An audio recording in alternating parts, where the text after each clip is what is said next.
प्यारे प्यारे दोस्तों, नमस्कार। स्वागत है आप सभी का मेरे YouTube चैनल में। और आज हम लोग BSAB यानी कि बिहार बोर्ड के हिंदी विषय को पढ़ेंगे। ये हमारा कक्षा 8 है, चैप्टर 5 है, हुंडरू का जलप्रपात इसका नाम है।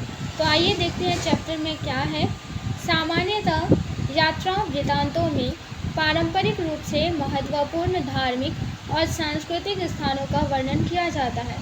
हुंडरू का जलप्रपात आदिवासी संस्कृति की विशिष्टता को उभारने वाला यात्रा वृत्तांत है। इस दृष्टि से पाठ उल्लेखनीय है। पहाड़, नदी, जंगल की सुंदरता के साथ ही उस इलाके में आसानी से उपलब्ध अभ्रक और कोयला खदानों का भी वर्णन है। यानी प्रकृति के साथ ही मनुष्य की जिजीविषा और श्रम की महत्ता का भी संयोजन है। पाठ में बहुलवादी संस्कृति, सामाजिक संस्कृति के प्रति विशिष्ट प्रकट किया जा गया है।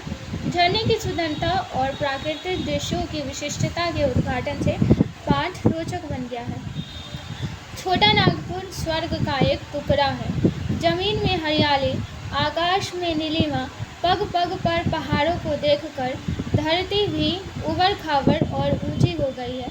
त्रिवधारा और गंदले पानी के साथ नदियां बलखाती बह रही हैं, जिन्होंने मैदानों की छाती चीरी है और पर्वतों का अंतर फोड़ा है। झाड़ी झुरमुटों, पेड़ पौधों और लता गुल्मों के साथ जंगल अपनी जगह पर आबाद है। उन्होंने जंगली जानवरों को शरण दिया है। बेहतरीन सड़कें जिनके बनाने में ठेकेदारों को कम तरतू और विभाग को कम व्यय पड़ा है, सांप की तरह भागी जा रही है। और उन्हीं के साथ कुछ सवारी पर कुछ पैदल मुसाफिर भी द्रुत गति से चले जा रहे हैं। धरती पर आदिवासियों का नृत्य हो रहा है और आसमान में बादल आंख मिचौली खेल रहे हैं। जन जन के कंठ से मादक गीतों की सृष्टि हो रही है, जिनसे पहाड़ और मैदान गूंज रहे हैं। जंगली जानवरों की आवाज़ के साथ जंगल का कोना कोना बोल रहा है। विचित्र विचित्र पक्षियों की चहकन से पेड़ों की शाखा शाखा गुलजार है। सुंदर जलवायु, मनहर वातावरण। हवा धीरे धीरे डोलती है तो अपने साथ फूलों की सूर भी बिखेरती चलती है।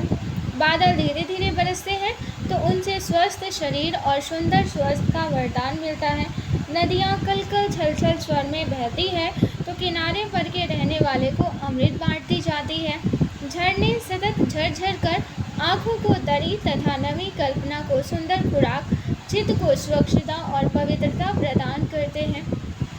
खानों में कोयला और अभ्रक, जंगल में तरह तरह की लकड़ी, फूल फुनगियों पर नाचती तितलियाँ, फल भार से झुके जा रहे पेड़, शोभा संपन्न अवर्णनीय घाटियाँ, सुषमा की दर्शनीय नदियाँ, हरितिमा वाले मनमोहक मैदान, मन पर जादू जैसा असर करने वाले पर्वत, मस्त निवासी, इन सब के साथ यह छोटा नागपुर है। एक ओर पृथ्वी अपने कोष को उगल रही है तो वह कोयला बनकर लोगों के घरों में सोना ला रहा है। एक ओर पृथ्वी अपनी चमक दमक का प्रदर्शन कर रही है तो वह अभ्रक बनकर दुनिया का श्रृंगार कर रही है। अपने निरंतर संघर्ष से नदियां पत्थरों को खराद खुराद एक नवीन आकार में प्रस्तुत कर रही है तो उसे लोग श्वेत शालिग्राम कहकर पूजते हैं। पत्थरों से करुणा की धारा झर रही है, जिससे लोग झरना कहकर विस्मित भाव से देखते हैं। इस छोटा नागपुर में कई दर्शनीय झरने हैं, पर उनमें हुंडरू का झरना निराला है। मैं जब भी रांची गया हुंडरू देखने जरूर चाहता हूँ। यह झरना है जिसने मेरे मन प्राण पर जादू किया है। यह झरना है जिसकी स्मृति भूलती नहीं। यह झरना है जिसके बारे में लिखते हुए मैं अघाता नहीं। रांची से पुरुलिया वाली सड़क पर 14 मील जाने के बाद एक सड़क मिलती है जिससे हुंडरू पहुंचते हैं। पुरुलिया रोड से उसकी दूरी 13 मील है, जो रांची से हुंडरू 27 मील दूर है। महात्मा गांधी ने कहा है कि साध्य की पवित्रता एवं महत्ता तभी है जब उसका साधन भी महान हो। महान मंजिल पर पहुंचने के लिए मार्ग भी महान ही चाहिए। जैसा हुंडरू का झरना वैसा उसका मार्ग। रांची से चलने वाले मुसाफिर को झरना पहुंचने तक ऐसे सुंदर सुंदर मैदान मिलते हैं कि वहां थोड़ी देर ठहरकर टहलने की इच्छा होती है। ऐसे जंगल दिखलाई पड़ते हैं जिनकी विभीषिका से शायद बाघ को भी डर लगता हो, और बीच बीच में पहाड़ी उस पर झाड़ी, सब दर्शनीय, सब वर्णनीय। चूँकि महीना अगस्त का था, इसलिए धान की क्यारी की भी न्यारी हरियाली थी। बलखाती सड़क जिस पर चलने में आनंद आए, पथरीली जमीन एवं पत्थर की छाती चीरकर बहने वाली पतली नदी जिसके देखने में आनंद आए, पेड़ों पर चहकती चिड़ियाँ जिनकी चहक सुनने में आनंद आए, सब मिलकर आनंद को कई गुना बढ़ा रहे थे। हवा यूँ डोल रही थी जैसे सलाह लेकर डोल रही हो।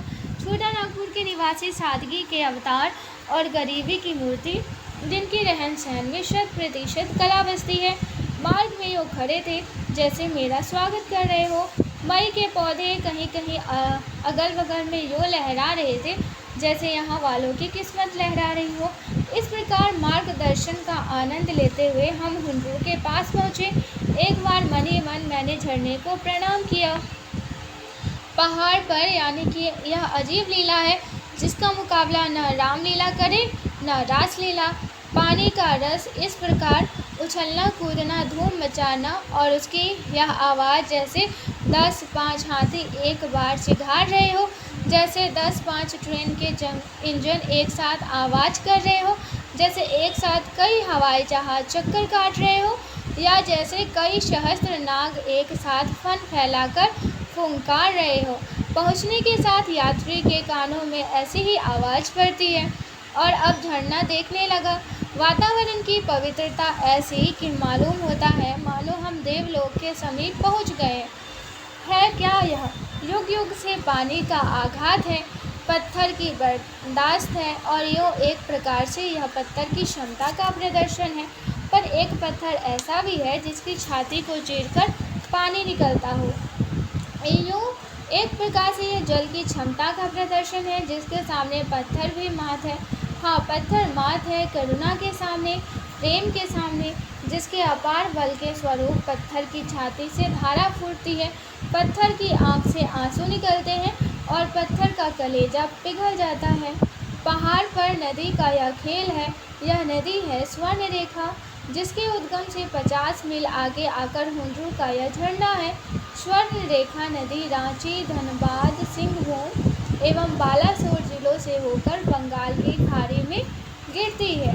नदी जहाँ पहाड़ को पार करने की चेष्टा में पहाड़ पर चढ़ती है, वहाँ पानी की कई धाराएं हो जाती है, और जब सबकी सब धाराएं एक होकर पहाड़ से नीचे गिरती है, एक विचित्र दृश्य दिखाई देता है। यही झरना है जिसकी ऊंचाई 243 फुट है। उजला पानी ऐसा प्रतीत होता है कि पानी के चक्कर और भंवर में पिसकर पत्थर का सफ़ेद झुंड गिर रहा है। कभी ऐसा भी मालूम होता है कि रुई धुनने वाला अपनी धुनकी पर रुई धुनकर ऊंचे बैठा हुआ गल्ले को नीचे गिरा रहा है। बचपन में हवा की मिठाई लेकर फेरी वाला आता था तो उसका रंग लाल होता था, प्रतीत होता है वैसे ही। लेकिन उजले रंग की हवा की मिठाई लेकर पर्वत आज स्वयं फेरी देने वाला निकला है, और कहीं कहीं बीच में चट्टान पर जब प्रबल धारा गिरती है तो संघर्ष से इंद्रधनुष जैसा रंग उत्पन्न होता है। जान पड़ता है कि सतरंगा पानी हवा में उड़कर विलीन हो रहा है, या हवा में उड़ता इंद्रधनुष फड़फड़ा रहा है। चारों ओर जंगल और पहाड़ के बीच में प्रकृति की यह लीलास्थली है। झरना के एक ओर का जंगल रांची में है, एक ओर का जंगल हजारीबाग में, और एक बीच में झरना बह रहा है।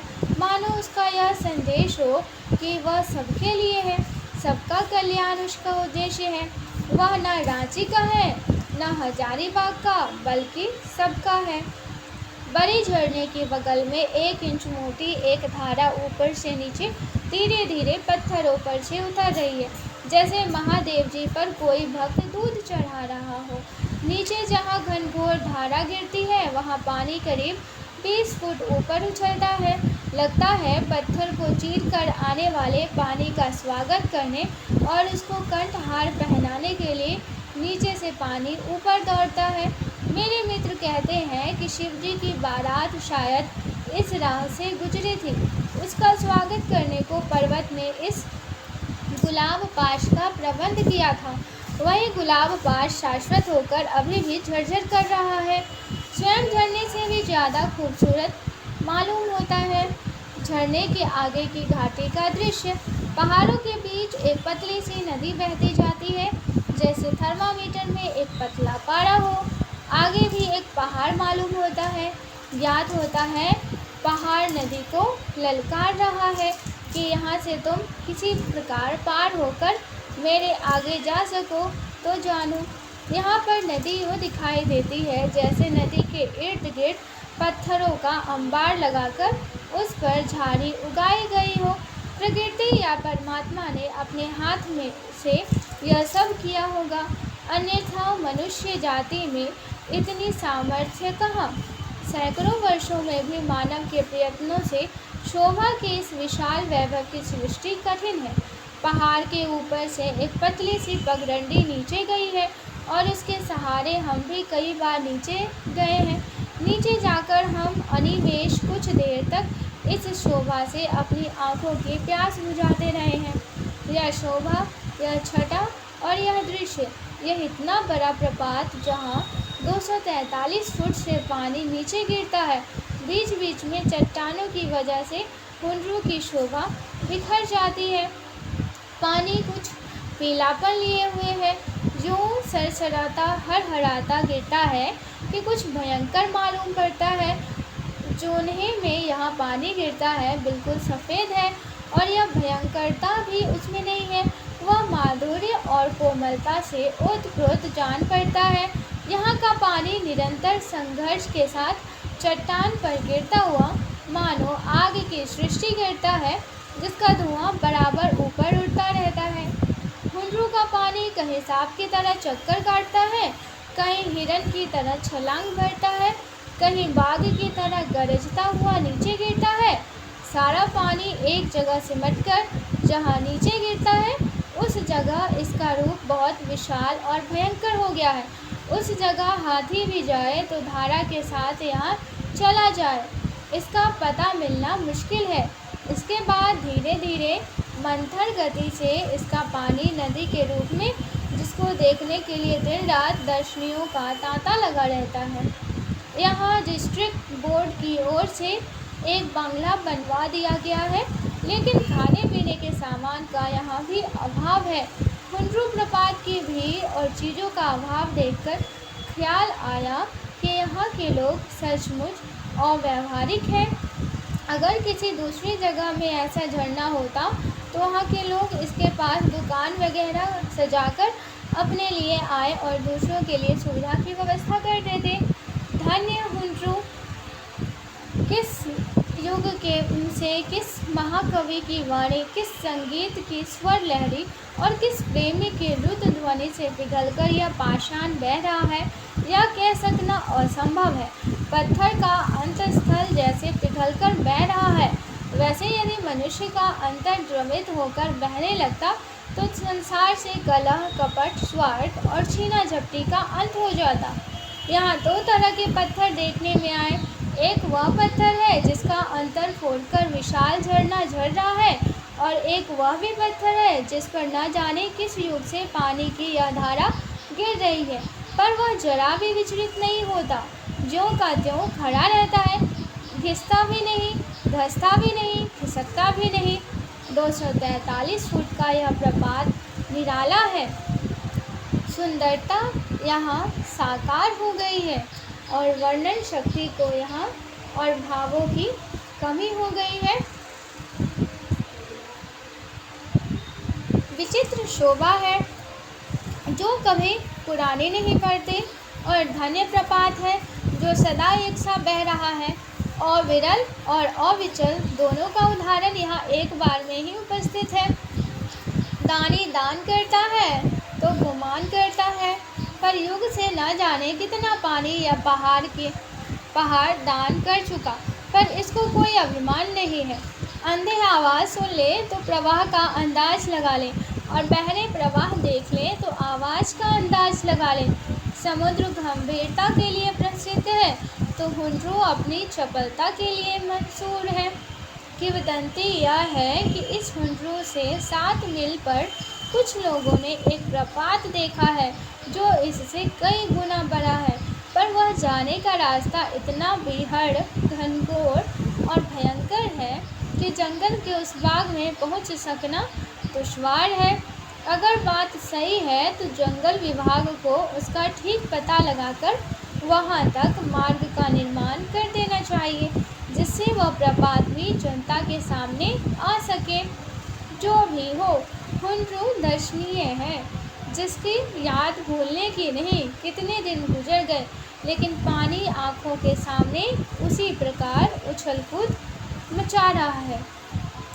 इस कहानी को लिखा है कामता प्रसाद सिंह काम ने। कामता प्रसाद सिंह काम ने।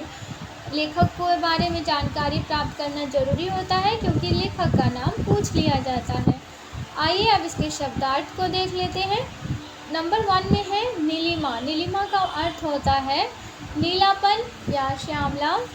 2 है तरतद्दु यानी कि कठिनाई, परेशानी। द्रुत गति यानी कि तेज चाल। गुलजार यानी कि प्रफुल्लित, खिला हुआ। बाग मीन्स बगीचा। अवर्णनीय जिसका वर्णन नहीं हो सकता। गुलजार यानी कि प्रफुल्लित, खिला हुआ। बाग मीन्स बगीचा। अवर्णनीय यानी कि जिसका वर्णन नहीं हो सके। दर्शनीय मतलब देखने लायक। विस्मित यानी कि आश्चर्यचकित। साध्य मीन्स लक्ष्य। विभीषिका यानी कि संकट, त्रासदी, भय। उद्गम स्थान वह स्थान जहाँ से नदियाँ निकलती हैं। मूल स्रोत, उत्पत्ति। विलीन मतलब लुप्त हो जाना। तो आज के लिए बस इतना ही। आशा करती हूँ ये लेक्चर आप लोगों को पसंद आया होगा। पसंद आया है तो लाइक, शेयर और सब्सक्राइब ज़रूर कीजिएगा, और बेल आइकन को भी दबा दीजिएगा, ताकि मेरी सारी वीडियो आप तक सबसे पहले पहुँच सके। धन्यवाद।